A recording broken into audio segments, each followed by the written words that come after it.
بسم اللہ الرحمن الرحیم وبہ نستعین اما بعد۔ محترم ناظرین و سامعین، آج میری گفتگو کا عنوان ہے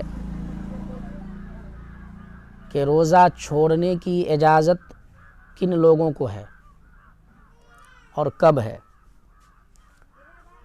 تو دیکھیے، رمضان المبارک اللہ رب العزت کی طرف سے بہترین تحفہ مسلمانوں کو دیا گیا ہے، لہٰذا اس کی ناقدری نہیں کرنی چاہیے۔ بہت زیادہ مجبوری ہو تو ہی اسے چھوڑنا چاہیے۔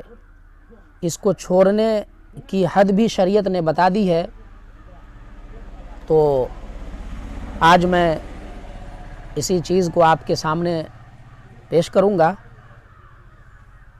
کہ ایسا بیمار جو اگر روزہ رکھے گا تو بیماری دیر سے اچھی ہوگی یا بیماری اور زیادہ بڑھ جائے گی، تو ایسی صورت میں وہ روزہ نہ رکھے۔ اسی طرح اتنا کمزور آدمی ہے کہ جو روزہ رکھے گا تو یا تو کمزوری اور بہت زیادہ بڑھ جائے گی یا بیمار ہونے کا امکان ہے، تو بھی روزہ چھوڑنے کی اجازت ہے۔ لیکن ہاں، جو شخص جن کو روزہ چھوڑنے کی اجازت ہے، ان مریضوں کے لیے یہ ہے کہ وہ سب سے پہلے کسی دیندار ڈاکٹر سے رابطہ کریں اور ان سے صلاح لیں کہ دیکھیے میں بیمار ہوں، تو کیا روزہ چھوڑنا پڑے گا یا روزہ رکھیں گے تو ہماری بیماری میں کوئی فرق نہیں نہ پڑے گا؟ تو اگر ڈاکٹر نے یہ صلاح دے دیا کہ نہیں، آپ کو روزہ نہیں رکھنا ہے، روزہ چھوڑ دینا ہے، تو یقیناً روزہ چھوڑ دیں، روزہ نہ رکھیں۔ یا آپ نے ڈاکٹر سے تو نہیں پوچھا بلکہ خود تجربہ کار ہیں کہ تجربہ کر لیتے ہیں، تو ایسی صورت میں خود ہی تجربہ کر لیں۔ اگر تجربے سے معلوم ہو جائے کہ میں روزہ رکھوں گا تو بیمار پڑ جاؤں گا اور زیادہ، یا کمزوری حد سے زیادہ بڑھ جائے گی یا بیماری دیر سے اچھی ہوگی، تو پھر اپنے تجربے کی روشنی میں آپ روزہ نہ رکھیں، روزہ چھوڑ دیں۔ اس کی اجازت ہے، بعد میں اس کی قضا کر لیں۔ اسی طرح آپ نے تجربہ بھی نہیں کیا یا تجربہ آپ کو نہیں آتا، آپ صاحب تجربہ نہیں ہیں، اور آپ نے ڈاکٹر سے بھی صلاح نہیں لیا، خود اپنی مرضی سے روزے پہ روزہ چھوڑ رہے ہیں جبکہ آپ کو اس طرح کی بیماری لاحق نہیں ہے، تو ایسی صورت میں پھر گنہگار ہوں گے۔ لہٰذا اگر آپ ڈاکٹر سے صلاح لے رہے ہیں تو ٹھیک ہے، یا اگر خود تجربہ کار ہیں تو ٹھیک ہے، یا تو ڈاکٹر کے صلاح سے یا اپنے تجربے کی روشنی میں آپ روزہ چھوڑ سکتے ہیں، اس کی اجازت ہے۔ اسی طرح مسافر آدمی جب سفر میں جاتا ہے تو اس کے لیے رخصت ہے، وہ اگر چاہے تو روزہ رکھ سکتے ہیں، نہیں تو نہیں رکھ سکتے۔ روزہ چھوڑنے کی اس کو اجازت ہے، اس کی مرضی ہے، چاہے تو روزہ رکھے یا نہ رکھے۔ البتہ اگر روزہ رکھ لیتا ہے تو انہیں بڑا اجر و ثواب ملتا ہے، اور اگر نہیں رکھتا ہے تو کوئی گناہ بھی نہیں ہوتا ہے۔ اب رہی بات کہ مسافر کب ہوتا ہے، آدمی مسافر کب ہوتا ہے، تو 3 منزل سفر کرنے کے ارادے سے جب بندہ گھر سے نکل جاتا ہے اور اپنی آبادی سے باہر نکل جاتا ہے تو وہ مسافر ہو جاتا ہے۔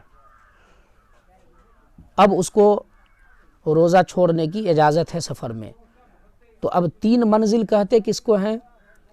تو 1 منزل برابر 1 دن پیدل چلنے کے، 2 منزل برابر 2 دن پیدل چلنے کے، 3 منزل برابر 3 دن پیدل چلنے کے۔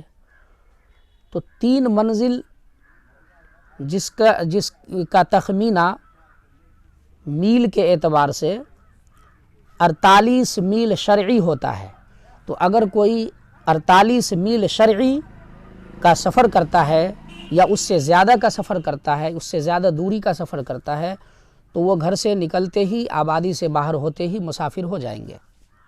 اسی طرح اگر اس کو کلومیٹر میں اگر اس کا تخمینہ کریں گے تو 77 کلومیٹر ہوتا ہے۔ اگر کوئی 77 کلومیٹر یا اس سے زیادہ کا سفر کرتا ہے تو وہ مسافر ہے اور راستے میں اس کو روزہ چھوڑنے کی اجازت ہے۔ اسی طرح جہاں وہ جا رہا ہے وہ ہے تو 3-4 دن کا راستہ، لیکن وہ ہوائی جہاز سے 1 گھنٹے میں پہنچ جاتا ہے یا ٹرین سے 1 دن میں پہنچ جاتا ہے، تو چاہے وہ 1 گھنٹے میں پہنچے یا اس سے بھی کم میں پہنچے، پھر بھی وہ مسافر ہی رہے گا اور روزہ چھوڑنے کی اجازت ہوگی۔ اس روزے کی قضا اس کو بعد میں کرنی پڑے گی رمضان کے بعد۔ اسی طرح جہاں پہنچ رہے ہیں وہاں اگر ایک دم سے 15 دن ٹھہرنے کی نیت کر لیے تب تو اب مقیم ہو گئے، اب روزہ چھوڑنے کی اجازت نہیں ہے۔ لیکن اگر ایک دم سے ہم 15 دن کی نیت نہیں کیے، 14 دن کی نیت کیے یا اس سے کم کی نیت کیے ٹھہرنے کی، تو ایسی صورت میں ہم مسافر ہی رہیں گے اور روزہ چھوڑنے کی اجازت ہے۔ اسی طرح ہم نے 14 دن کی نیت کی کہ اب ٹھہریں گے، لیکن جب 14 دن ٹھہر لیے تو پھر میرا کام نہیں ہوا اور 14 دن ٹھہر گئے، اسی طرح پھر کام نہیں ہوا تو پھر 12 دن اور ٹھہر گئے، اسی طرح ہوتے ہوتے کئی مہینے ہم وہاں ٹھہر گئے۔ تو کئی مہینے ٹھہر گئے پھر بھی ہم مسافر ہی رہے، اس لیے کہ ہم نے ایک دم سے 15 دن کی نیت نہیں کی ہے ٹھہرنے کی۔ جب ہم 15 دن کی نیت ٹھہرنے کی کریں گے تب مقیم ہوں گے، ورنہ مسافر ہی رہیں گے۔ تو وہاں پہنچ کر بھی اگر ہم 15 دن سے کم ٹھہرنے کا ارادہ کیے ہیں تو پھر وہاں بھی جو ہے ہماری مرضی کے اوپر ڈیپینڈ کرتا ہے، ہم چاہیں تو روزہ رکھ سکتے ہیں اور نہیں تو روزہ نہیں رکھ سکتے۔ ہماری مرضی، نہیں چاہیں تو روزہ رکھیں یا نہ رکھیں، لیکن اگر سہولت ہے تو روزہ رکھ لیں، اچھی بات ہے۔ اسی طرح جو علماء کرام مدرسے کے کام سے، مدرسے کے چندے کے لیے باہر جاتے ہیں تو دیکھا گیا ہے کہ وہ بھی جو ہے وہ بہت سے علماء یا بہت سے حفاظ یا محصل لوگ روزہ نہیں رکھتے ہیں وہاں، چونکہ وہ مسافر ہوتے ہیں، ان کو اجازت ہوتی ہے نہیں رکھنے کی بھی۔ تو جو لوگ نہیں جانتے ہیں وہ چوک چوراہے پہ تذکرہ کرتے ہیں کہ مولانا ہو کے روزہ نہیں رکھتے ہیں، اور ہر طرف اس کی برائی عام کر دیتے ہیں۔ یہ بات اس لیے یہ بات سمجھ لیجئے کہ ان کو روزہ چھوڑنے کی اجازت ہے، لہٰذا وہ کوئی گناہ نہیں کر رہے ہیں، آپ ان کی غیبت کر کے اپنی نیکی کو ضائع کر رہے ہیں، ٹھیک ہے۔ لیکن جو لوگ روزہ نہیں رکھتے، جن کو شریعت نے اجازت دی ہے، ان کو بھی چاہیے کہ وہ چھپا کے کھائیں، لوگوں کے سامنے نہ کھائیں۔ اسی طرح ایسا آدمی جو بہت کمزور ہے اور روزہ رکھے گا تو اور کمزور ہو جائے گا، تو وہ بھی روزہ نہ رکھے ڈاکٹر کی صلاح سے۔ اسی طرح حاملہ عورت، اگر وہ حمل سے ہے اور ڈاکٹر نے کہہ دیا ہے کہ آپ روزہ رکھیں گی تو آپ کو نقصان ہوگا، حمل ساقط ہو جائے گا یا بچے کو مناسب غذا نہیں ملے گی شکم کے اندر، تو ایسی صورت میں وہ خاتون بھی روزہ نہ رکھے، اس کو روزہ چھوڑنے کی اجازت ہے، البتہ بعد میں وہ روزہ کی قضا کر لیں گے۔ اسی طرح وہ خاتون جن کو بچہ ہے چھوٹا اور وہ روزہ رکھے گی تو دودھ سوکھ جائے گا اور بچے بھوک سے بلبلائیں گے، بعد میں پریشانی لاحق ہوگی، تو ان خاتون کو بھی روزہ چھوڑنے کی اجازت ہے، بعد میں اس کی قضا کر لیں۔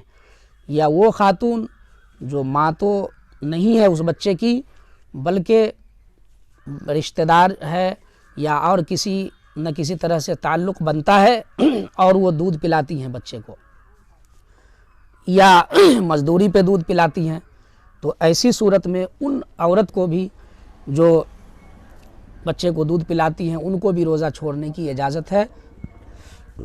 تو اللہ تعالی ہم لوگوں کو ان چیزوں پر عمل کرنے والا بنائے۔